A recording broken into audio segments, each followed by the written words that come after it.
Doctor ortho Ayurvedic oil and capsule. अब दर्द भी घुटने टेकेगा। यूएई के बाद नीदरलैंड दौरे पर पीएम मोदी बोले, भारत ईयू एफटीए ने व्यापार को बढ़ावा दिया।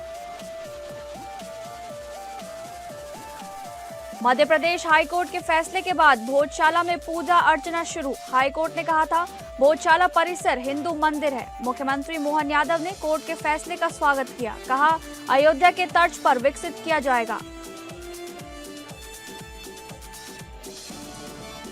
बंगाल के आसनसोल में पुलिस चौकी में तोड़फोड़, पथराव, पुलिस ने आंसू गैस छोड़ी। लाउडस्पीकर की आवाज कम करने के निर्देश के बाद हंगामा।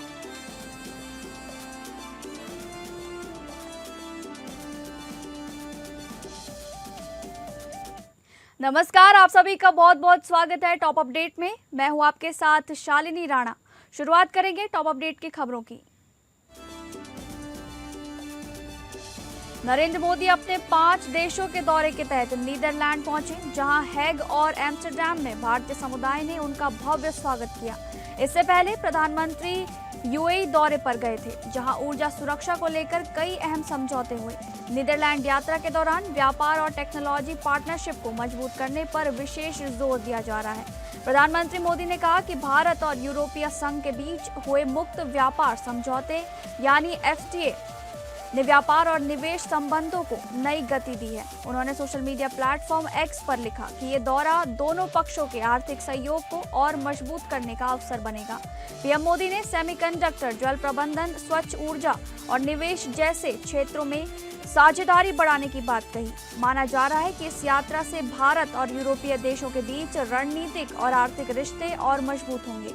नीदरलैंड के बाद प्रधानमंत्री यूरोप के अन्य देशों के दौरे पर भी जाएंगे, जहां कई महत्वपूर्ण बैठकों और समझौतों की संभावना है।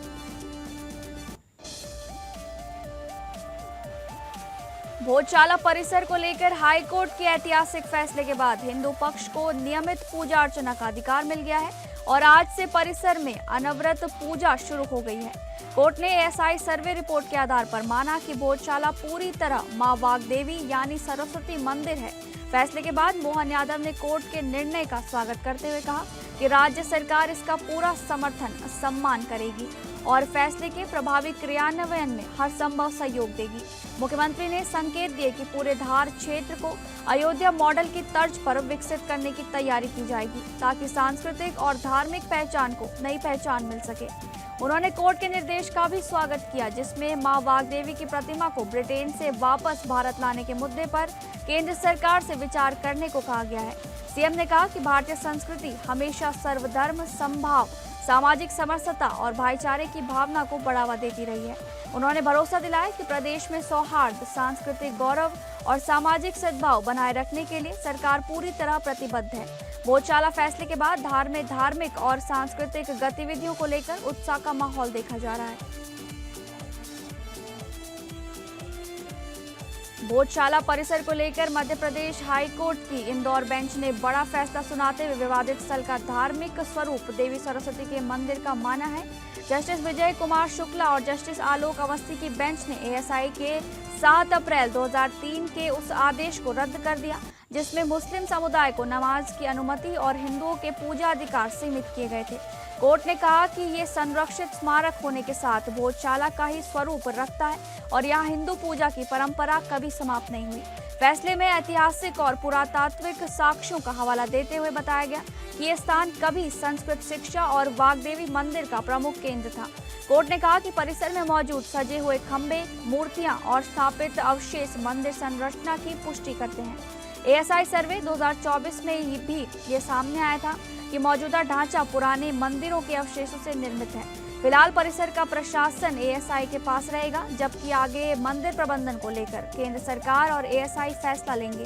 कोर्ट ने यह भी कहा कि मुस्लिम समुदाय मस्जिद के लिए वैकल्पिक जमीन की मांग कर सकता है। वहीं इस फैसले को अन्य धार्मिक विवादों पर भी प्रभाव डालने वाला माना जा रहा है।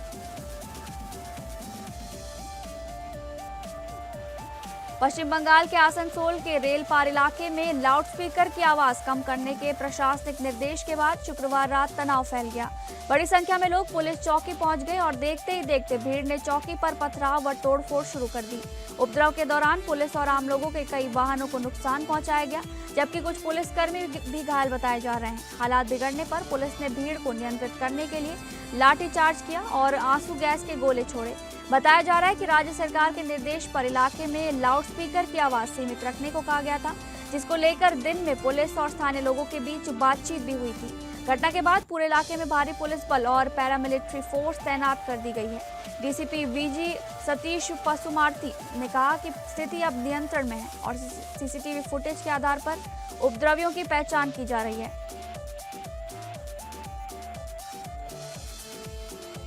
एनएसयूआई ने नेशनल टेस्टिंग एजेंसी यानी कि एनटीए के दिल्ली स्थित ओखला कार्यालय के बाहर नीट यूजी 2026 पेपर लीक मामले को लेकर जोरदार प्रदर्शन किया।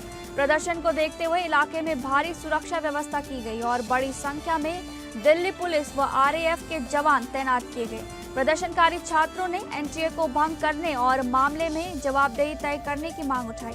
मौके पर दक्षिण पूर्वी दिल्ली के डीसीपी हेमंत तिवारी भी पहुंचे और सुरक्षा व्यवस्था का जायजा लिया। एनएसयूआई कार्यकर्ताओं ने आरोप लगाया कि पेपर लीक से लाखों छात्रों का भविष्य प्रभावित हुआ है और दोषियों पर सख्त कार्रवाई होनी चाहिए। प्रदर्शन के दौरान एनटीए मुख्यालय के बाहर नारेबाजी और विरोध प्रदर्शन तेज रहा, जबकि पुलिस लगातार हालात पर नजर बनाए रखी। प्रशासन ने कानून व्यवस्था बनाए रखने के लिए सुरक्षा घेरा और सख्त कर दिया। पूरे घटनाक्रम के बाद नीट यूजी 2026 परीक्षा को लेकर राजनीतिक और शैक्षणिक हलकों में बहस तेज हो गई है। महाराष्ट्र के पिपरी चिंचवड़ के रावेत इलाके में गुरुवार रात बाइक सवार को बदमाशों ने मशहूर एजे फर्नीचर मॉल पर ताबड़तोड़ फायरिंग कर दहशत फैला दी। हमलावरों ने पिस्टल से 6 से ज्यादा राउंड फायर किए और वारदात के बाद मौके से फरार हो गए। गोलियों से मॉल की नेम प्लेट और कांच क्षतिग्रस्त हो गई। हालांकि किसी के घायल होने की खबर नहीं है। घटना के बाद इलाके में अफरा तफरी मच गई और लोग डर के साए में आ गए। सूचना मिलते ही पुलिस, क्राइम ब्रांच और एफएसएल टीम मौके पर पहुंची और जांच शुरू की। डीसीपी गणेश इंगले के मुताबिक सीसीटीवी फुटेज खंगाले जा रहे हैं और आरोपियों की तलाश तेज कर दी गई है। शुरुआती जांच में मामला फिरौती, गैंग वॉर या पुरानी रंजिश से जुड़ा माना जा रहा है। वहीं लॉरेंस बिश्नोई गैंग से जुड़े बताए जा रहे आरजू बिश्नोई ने सोशल मीडिया पोस्ट और ऑडियो मैसेज जारी कर हमले की जिम्मेदारी लेते हुए आगे भी धमकी दी है, जिसके बाद सुरक्षा एजेंसियां अलर्ट मोड पर हैं।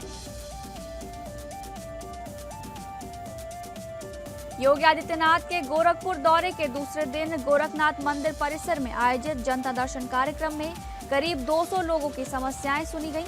मुख्यमंत्री लोगों के बीच जाकर उनकी शिकायतें सुनते रहे और अधिकारियों को समयबद्ध, निष्पक्ष व संतोषजनक समाधान के निर्देश दिए। गंभीर बीमारियों के इलाज के लिए मदद मांगने पहुंचे लोगों को उन्होंने भरोसा दिलाया कि सरकार इलाज में पूरी सहायता करेगी। सीएम ने कहा कि जरूरतमंदों को मुख्यमंत्री विवेकाधीन कोष से आर्थिक मदद दी जाएगी और जिनके आयुष्मान कार्ड नहीं बने हैं उनके कार्ड भी बनवाए जाएंगे। एक महिला द्वारा बच्चे के इलाज में आर्थिक परेशानी बताने पर मुख्यमंत्री ने कहा कि चिंता मत करिए, बच्चे का इलाज हर हाल में कराया जाएगा। अपराध और जमीन कब्जे से जुड़ी शिकायतों पर मुख्यमंत्री ने पुलिस अधिकारियों को भूमाफियाओं और अपराधियों के खिलाफ सख्त कार्रवाई के भी निर्देश दिए। जनता दर्शन में आई महिलाओं और बच्चों से भी मुख्यमंत्री ने आत्मीय मुलाकात की तथा बच्चों को चॉकलेट देकर आशीर्वाद दिया।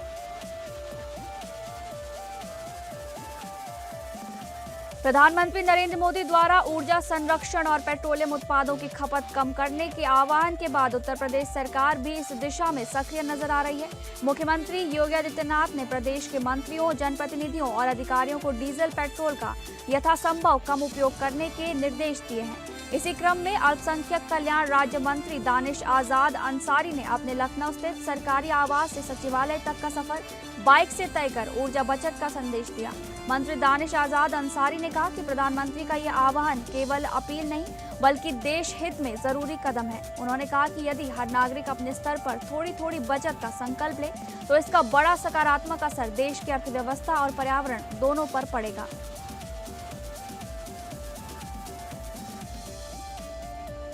मैनपुरी के कचहरी परिसर में सपा सांसद के खिलाफ बीजेपी महिला कार्यकर्ताओं ने जोरदार विरोध प्रदर्शन किया। प्रदर्शनकारियों का आरोप है कि अजेंद्र सिंह लोधी ने प्रधानमंत्री के खिलाफ अभद्र टिप्पणी की है, जिससे महिलाओं और भाजपा कार्यकर्ताओं में भारी नाराजगी है। बड़ी संख्या में महिला कार्यकर्ता कचहरी परिसर पहुंची और सांसद के खिलाफ नारेबाजी करते हुए कार्रवाई की मांग उठाई।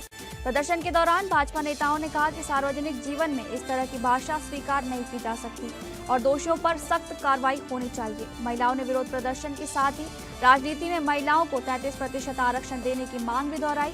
प्रदर्शनकारियों ने कहा कि महिलाओं की भागीदारी बढ़ने से राजनीतिक माहौल अधिक मर्यादित और सकारात्मक बनेगा। पीलीभीत के पूरनपुर कोतवाली क्षेत्र स्थित शेरपुर गांव के मोहल्ला नवदिया में बहन के ससुराल समझौता कराने गए युवक की पीट कर हत्या कर दी गई। मृतक 28 वर्षीय जीशान अपनी बहन के ससुराल पक्ष में चल रहे विवाद को शांत कराने पहुंचा था, जहां देर रात कहासुनी के बाद मामला हिंसक झड़प में बदल गया। आरोप है कि कई लोगों ने मिलकर जीशान पर लाठी डंडों से हमला कर दिया, जिससे वो गंभीर रूप से घायल हो गया। घटना के बाद आरोपी युवक को मौके पर छोड़कर फरार हो गए, जबकि परिजन उसे इलाज के लिए अस्पताल ले जा रहे थे। रास्ते में गजरौला के पास जीशान ने दम तोड़ दिया, जिसके बाद परिवार में कोहराम मच गया। श्रावस्ती के भिनगा कोतवाली क्षेत्र स्थित सेमरा अकबरपुर गांव में खलिहान में एक लावारिस नवजात शिशु मिलने से इलाके में सनसनी फैल गई। तपती धूप और भीषण गर्मी के बीच मासूम की सांसें चलती देख ग्रामीणों में हड़कंप मच गया और तुरंत पुलिस को सूचना दी गई। मौके पर पहुंची पुलिस ने नवजात को अपने संरक्षण में लेकर तत्काल अस्पताल में भर्ती कराया, जहां डॉक्टरों ने उसकी हालात सामान्य बताई है। चिकित्सकों के अनुसार समय रहते इलाज मिलने से नवजात अब खतरे से बाहर है और उसके स्वास्थ्य पर लगातार नजर रखी जा रही है। घटना के बाद पूरे गांव में तरह तरह की चर्चाएं शुरू हो गई हैं और लोग इस घटना को लेकर चिंता जता रहे हैं। श्रावस्ती से सटे बहराइच जिले के बिलरवा गांव में पत्नी को लेने ससुराल पहुंचे युवक के साथ विवाद के बाद दर्दनाक घटना सामने आई है। जानकारी के अनुसार पयागपुर थाना क्षेत्र निवासी 24 वर्षीय अमित कुमार शुक्ला अपनी पत्नी को लेने ससुराल पहुंचे थे, जहां किसी बात को लेकर कहासुनी हो गई। आरोप है कि विवाद के दौरान साले ने युवक पर गर्म तेल डाल दिया, जिससे वो गंभीर रूप से झुलस गया। घटना के बाद परिवार में हड़कंप मच गया और आनंद फानन में एम्बुलेंस की मदद से घायल युवक को CHC इकोना पहुंचाया गया। प्राथमिक उपचार के बाद हालत गंभीर देखते हुए डॉक्टरों ने अमित को मेडिकल कॉलेज बहराइच रेफर कर दिया। घटना को लेकर गांव में तरह तरह की चर्चाएं हो रही हैं और परिजनों में चिंता का माहौल बना हुआ है। पुलिस पूरे मामले की जांच में जुट गई है और दोनों पक्षों से पूछताछ की जा रही है।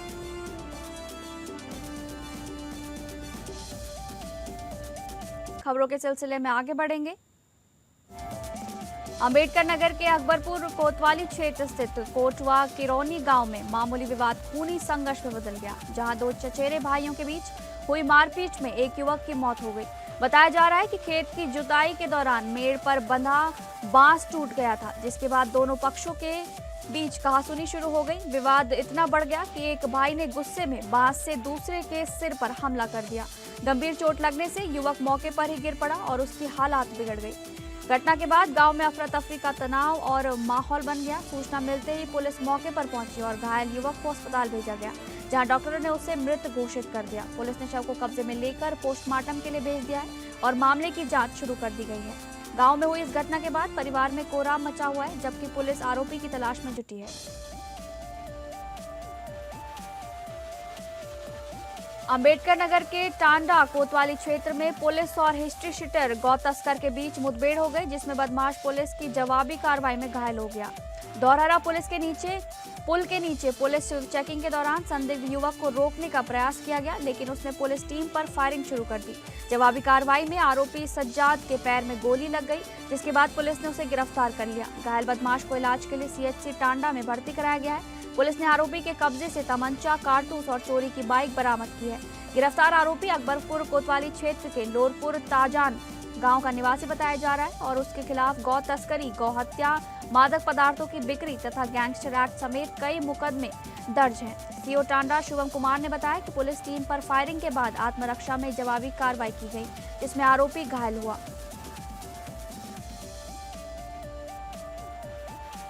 बस्ती के मुंडेरवा थाना क्षेत्र में एक निजी अस्पताल में इंजेक्शन लगने के बाद महिला की संदिग्ध मौत से हड़कंप मच गया।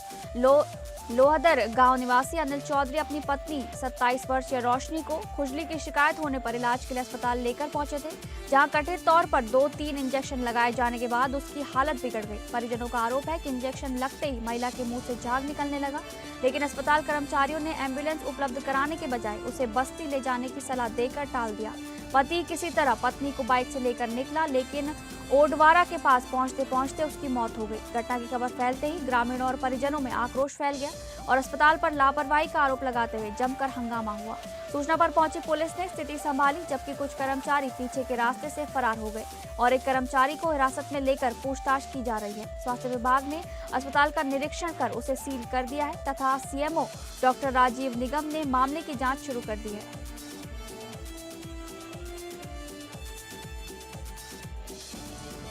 बुलंदशहर में देर रात खानपुर पुलिस और एक शातिर बदमाश के बीच मुठभेड़ हो गई, जिसमें दोनों ओर से ताबड़तोड़ फायरिंग हुई। गुरावली रोड पर असला बरामदगी के दौरान पुलिस ने संदिग्ध को रोकने का प्रयास किया, लेकिन बदमाश ने पुलिस टीम पर गोली चला दी। जवाबी कार्रवाई में बदमाश शौकेंद्र के पैर में गोली लग गई, जिसके बाद पुलिस ने उसे मौके पर ही दबोच लिया। घायल आरोपी को तुरंत इलाज के लिए अस्पताल में भर्ती कराया गया है। पुलिस ने उसके कब्जे से अवैध तमंचा, खोखा और जिंदा कारतूस बरामद किए हैं। पुलिस के अनुसार आरोपी शौकेंद्र पर गैंगस्टर एक्ट, लूट, पॉक्सो और आर्म्स एक्ट समेत 8 संगीन मुकदमे दर्ज हैं। मुठभेड़ के बाद इलाके में सुरक्षा बढ़ा दी गई है और पुलिस पूरे मामले में आगे की कानूनी कार्रवाई कर रही है। हमीरपुर के कुरारा कस्बे में प्रेमिका से शादी की मांग को लेकर एक युवक के मोबाइल टावर पर चढ़ जाने से हड़कंप मच गया। युवक की पहचान नितेश प्रजापति के रूप में हुई है, जिसने साफ कहा कि जब तक उसकी शादी नहीं कराई जाएगी वो नीचे नहीं उतरेगा। घटना की सूचना मिलते ही कुरारा थाना पुलिस और प्रशासनिक अधिकारी मौके पर पहुंच गए और युवक को समझाने का प्रयास शुरू किया गया। टावर पर युवक के चढ़ने की खबर फैलते ही मौके पर भारी भीड़ जमा हो गई और घंटों तक हाई वोल्टेज ड्रामा चलता रहा। परिजन भी लगातार युवक को समझाकर नीचे उतरने की अपील करते रहे। पुलिस और परिवार के लोगों ने काफी मशक्कत और बातचीत के बाद युवक को सुरक्षित नीचे उतार लिया। घटना के दौरान इलाके में अफरा तफरी का माहौल बना रहा, हालांकि किसी तरह की अप्रिय घटना नहीं हुई। बीबीडी विश्वविद्यालय में शुक्रवार रात हॉस्टल के मेस में खाने को लेकर शुरू हुआ विवाद हिंसक झड़प में बदल गया, जिसके बाद परिसर में तनाव फैल गया। आरोप है कि हॉस्टल वार्डन ने एक छात्र की बेरहमी से पिटाई कर दी, जिससे नाराज सैकड़ों छात्र सड़क पर उतर आए। घटना की खबर फैलते ही छात्रों ने विश्वविद्यालय के बाहर प्रदर्शन शुरू कर दिया और लखनऊ अयोध्या हाईवे जाम करने की कोशिश की। हालात बिगड़ते देख मौके पर भारी पुलिस बल और पीएसी के जवानों का तैनात किया गया। पुलिस ने छात्रों को समझाकर स्थिति नियंत्रित करने का प्रयास किया, जबकि विश्वविद्यालय परिसर के आसपास सुरक्षा कड़ी कर दी गई। छात्रों का आरोप है कि मेस में खाने की गुणवत्ता को लेकर शिकायत करने पर विवाद बढ़ा और वार्डन ने छात्र के साथ मारपीट की। उत्तर प्रदेश के महोबा में श्रीनगर थाना क्षेत्र में संदिग्ध परिस्थितियों में एक महिला समेत 2 लोगों द्वारा जहरीला पदार्थ खाए जाने का मामला सामने आया है, जिससे इलाके में सनसनी फैल गई। दोनों की हालात बिगड़ने पर परिजनों ने उन्हें तत्काल अस्पताल में भर्ती कराया, जहां उपचार के दौरान महिला की मौत हो गई। वहीं युवक की हालत गंभीर होने पर डॉक्टरों ने उसे हायर सेंटर रेफर कर दिया है। महिला की असामयिक मृत्यु के बाद परिवार में कोहराम मच गया और परिजनों का रो रो कर बुरा हाल है। घटना की सूचना मिलते ही अस्पताल प्रशासन ने शव को मॉर्चरी में रखवाकर पुलिस को जानकारी दी। पुलिस ने मौके पर पहुंचकर मामले की जांच शुरू कर दी है और जहरीला पदार्थ खाने के कारणों का पता लगाया जा रहा है। पीलीभीत के टिकरी टोल प्लाजा पर टोल कर्मियों के साथ मारपीट और कर्मचारी को जबरन कार में बैठाकर ले जाने की घटना में पुलिस ने त्वरित कार्रवाई करते हुए सभी 5 आरोपियों को गिरफ्तार कर जेल भेज दिया। घटना 14 मई की सुबह करीब 4:30 पर हुई, जब वीआईपी लेन से वाहन निकालने को लेकर विवाद शुरू हो गया। आरोपियों ने टोल कर्मी राहुल तोमर के साथ मारपीट की। इसके बाद आरोपी राहुल को जबरन स्विफ्ट कार में बैठाकर मौके से फरार हो गए। सूचना मिलते ही बीसलपुर थाना पुलिस तुरंत सक्रिय हुई और आरोपियों की कार का पीछा शुरू किया। पुलिस को पीछा करते देख आरोपी राहुल तोमर को बरखेड़ा थाना क्षेत्र के ग्राम पिपरा के पास नहर पटरी पर उतारकर भागने लगे। पुलिस ने राहुल को सुरक्षित बरामद कर उसका मेडिकल परीक्षण कराया और तत्परता दिखाते हुए सभी 5 आरोपियों को गिरफ्तार कर लिया।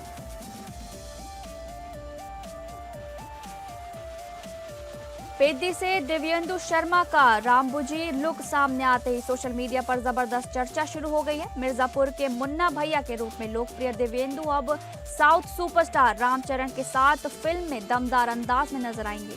मेकर्स ने सेट से दिव्येंदु की पहली झलक शेयर करते हुए लिखा कि गेम शुरू होने वाला है और साथ ही फिल्म के ट्रेलर की रिलीज डेट 18 मई घोषित की गई है। बुच्ची बाबू सना के निर्देशन में बनी इस फिल्म को लेकर फैंस के बीच लगातार उत्साह बढ़ता जा रहा है। फिल्म में रामचरण के जबरदस्त ट्रांसफॉर्मेशन और दमदार पोस्टर्स पहले ही चर्चा बटोर चुके हैं। पेड्डी में रामचरण के साथ शिव राजकुमार, जानवी कपूर, दिव्येंदु शर्मा और जगपति बाबू अहम भूमिकाओं में दिखाई देंगे। वृद्धि सिनेमाज और मैत्री मूवी मेकर्स के बैनर तले बनी ये फिल्म नॉर्थ इंडिया में जियो स्टूडियोज द्वारा रिलीज की जाएगी। फिल्म का वर्ल्ड प्रीमियर 3 जून 2026 को होगा, जबकि 4 जून 2026 से ये दुनिया भर के सिनेमाघरों में रिलीज होगी। आईपीएल 2026 के 59वें मुकाबले में लखनऊ सुपर जायंट्स ने शानदार प्रदर्शन करते हुए चेन्नई सुपर किंग्स को 7 विकेट से हरा दिया। लखनऊ के एकाना स्टेडियम में खेले गए मैच में कप्तान ऋषभ पंत ने टॉस जीतकर पहले गेंदबाजी चुनी, जिसके बाद चेन्नई ने 20 ओवर में 5 विकेट पर 187 रन बनाए। चेन्नई की ओर से कार्तिक शर्मा ने 71 रन की बेहतरीन पारी खेली, जबकि शिवम दुबे ने नाबाद 32 रन बनाए। लखनऊ के लिए इस सीजन का पहला मैच खेल रहे आकाश सिंह ने 3 विकेट लेकर टीम को मजबूत शुरुआत दिलाई। जवाब में मिशेल शर्मा ने 38 गेंदों पर 90 रन की तूफानी पारी खेलकर मैच एक तरफा कर दिया, जिसमें 9 चौके और 7 छक्के शामिल रहे। जोश इंग्लिश ने 36 और निकोलस पूरन ने नाबाद 32 रन बनाकर टीम को 17वें ओवर में जीत दिला दी। प्लेऑफ के दौर से बाहर हो चुकी लखनऊ ने इस जीत से चेन्नई की मुश्किलें बढ़ा दी हैं। अब चेन्नई सुपर किंग्स को प्लेऑफ की उम्मीद बनाए रखने के लिए अपने बाकी दोनों मुकाबले हर हाल में जीतने होंगे।